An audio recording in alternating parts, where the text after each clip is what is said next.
It's just on the case. You guys know I'm always on the case. I'm gonna first apologize about this camera. For some reason, my phone is not coming on. It's been charged. It's just kaboom. So we're just gonna move on from there. I'm using this computer. This computer is brand new. I have no idea what's going on with the camera. I normally do not do videos from these type of cameras, but this video must be done. This video is about Kierra Coles. Kierra Coles was missing from October the 2nd, 2018 till now. She was almost 3 months pregnant or more, and she disappeared. Kierra never not called her family. She did not not call her mom. For some reason, Kierra didn't call her mom or call her mom back. Her mom got worried because she hadn't heard from her daughter. And the only reason a parent would know is if they have a relationship with their child to know that something is wrong. And most parents know how their child acts, their characteristics, personality, how they use the phone. Her mom stated that Kierra always calls her back. So it's weird when she didn't hear anything from Kierra. So the mom called the cops to do a wellness check. She went to the apartment with the significant other.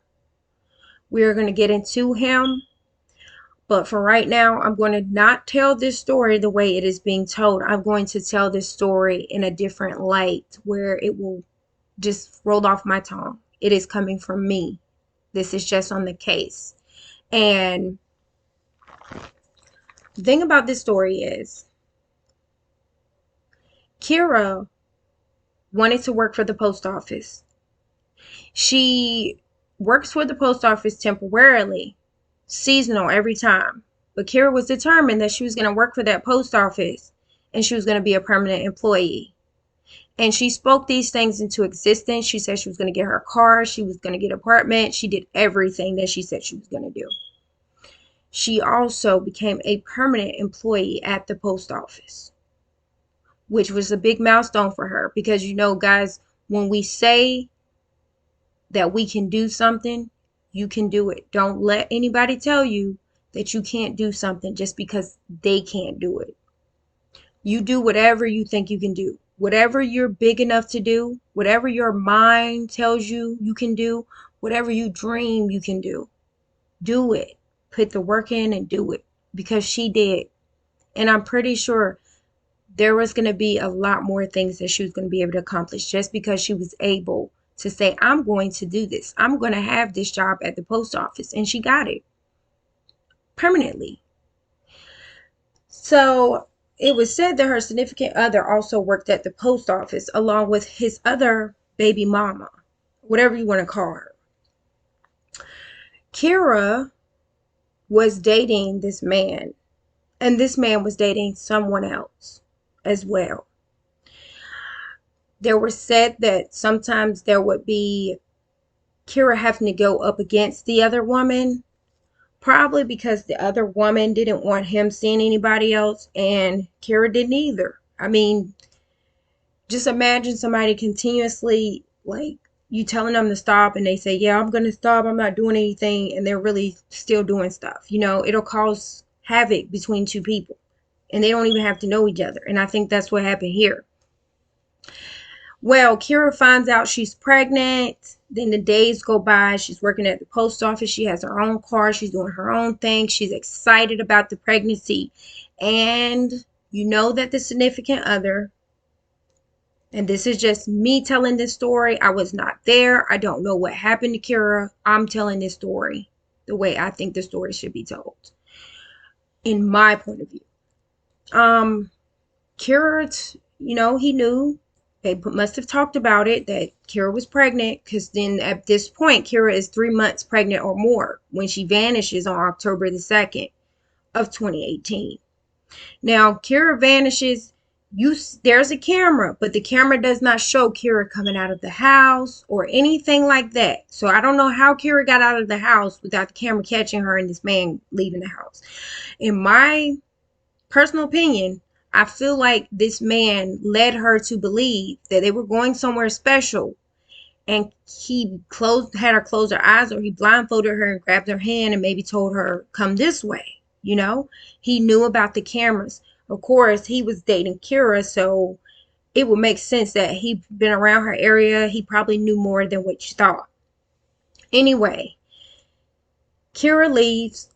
She's then spotted at a Walgreens. She is spotted at the ATM in there, if that was a Walgreens. I think it was. She's spotted at the ATM in there. She gets the money and she leaves. It is allegedly said that she gave the money to the significant other. It is also alleged that the significant other is in the vehicle with her at this time. Now, what comes to play that makes this story a little bit more eerie is that later on, either that night or the next morning, the significant other pulls up to the apartment complex with Kierra's car. But the funny thing is, he does not get out on the driver's side. He gets out on the passenger side, and no one ever gets out on the driver's side. This leads me to believe, personally, that this man was on the driver's side. He slid over to the passenger side and got out on the passenger side because he knew what the camera was. He knew the camera was watching him.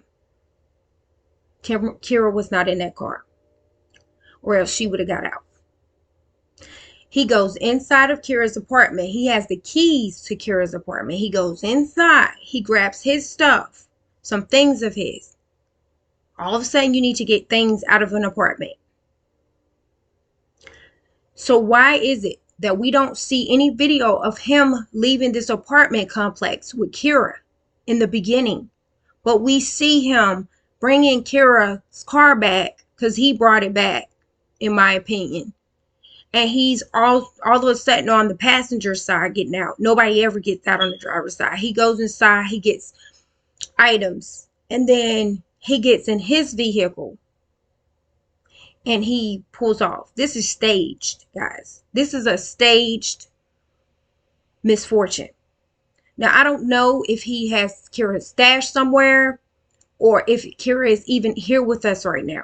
I pray to God that her and the baby are safe, but years are going by and we are not hearing anything. And I'm wondering, what has he done? Well, the day the mom goes to the house to do a wellness check with the cops, he's with her. He's talking like confident, like we're going to find her, don't worry. But then he knows the mom is going to want to find her daughter. Do you think that he assisted her with the walk around with all the people searching for her? No. He moves away and he moves with this other girl, the one that I told you was working at the job too. Then does not want to be bothered, does not want to talk to the cops, does not want to say anything, but was the last person to see Kierra alive. Now, if that's not fishy, I don't know what fishy is. That is a fishy, eerie situation that you were last seen with her. You pull her car into a parking lot, right? Kierra never gets out. You look stupid. She never gets out of the car, but you get out of the passenger side like somebody's really literally in the driver's seat. That car never moves again, sir. You go into the house, you pick up some things, and then you head out and get into your car. What were the things that you were picking up? Now you don't want to talk to the cops. Kierra's mother, Miss Karen Phillips, still looking for her daughter. You don't want to talk to anybody. You didn't want to help with any searches or anything for Kierra. You didn't want to talk to the mother. You're guilty to me. In my opinion, you're guilty. You went to stay with the other woman. So did you do something to Kierra to prevent you from having to deal with her and this other woman? Or did you and the other woman do it together? See, it takes two to tango sometimes. And I believe this was a setup. And I believe Kierra was set up by both people. I believe the other one had something to do with it too. Because there was a thing I told you about them having a fight. So she didn't like her. So it would have been easy for her to help him do something with Kierra.